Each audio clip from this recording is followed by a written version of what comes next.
zu bezalaxe, 20 urte elitean dara matzan kirolari bateko haindik, titulo gozea eukitzen du? Ez.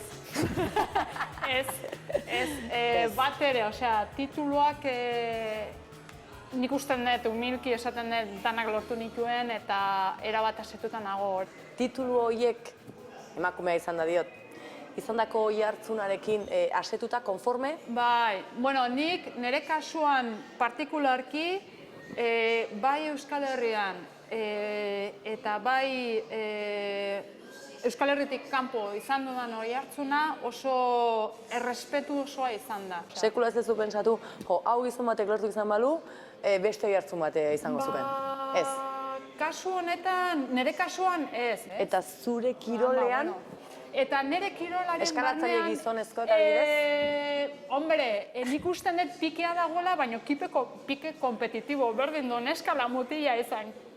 Akaso neska gaina balin batzea, pues igual pike gehiago sartzen diozu, baina nola azkenean kaina ematen diozu, ez hau, hor daude, datu pragmatikoak eta objektiboak, ez? Azkenean, egiten diran gauzak objektiboak dira, datu batzuk daude, ez? Gizonezkoa izan ala emakumezkoa. Exactamente, eta mendia danontzako berdina da, eta bidea danontzako berdina da.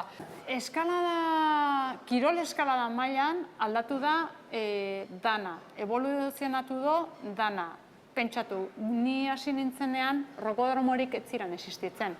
Rokodromoak sortu zirenean, kirol eskalada herrietara ekarri zen. Orduan, aksesibilitatea erraztu egin zuen. Eta hori, emakume batentzako ere erraztasuna eman zion.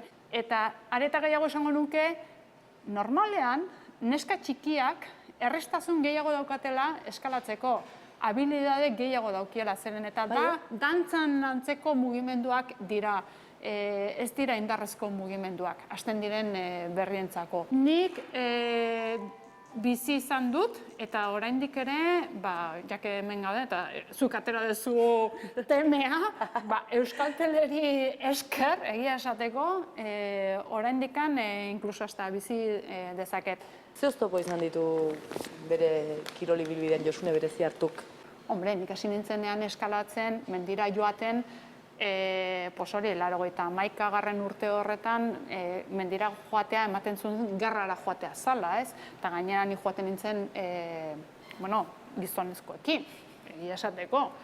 Oraindik 18-19 ez dakit, zoaz mendira loitea gizonezkoekin, hor ezakizun noa, ez nun, ez? Amatasuna bizitza aukera bada. Zaila da. Nik uste dut asko aldatzen duela.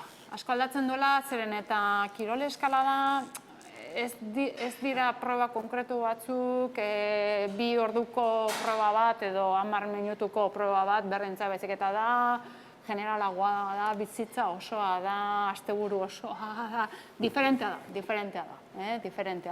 Gure kasuan ez dugu oraingoz opzio hori kontemplatu, eta, sin más.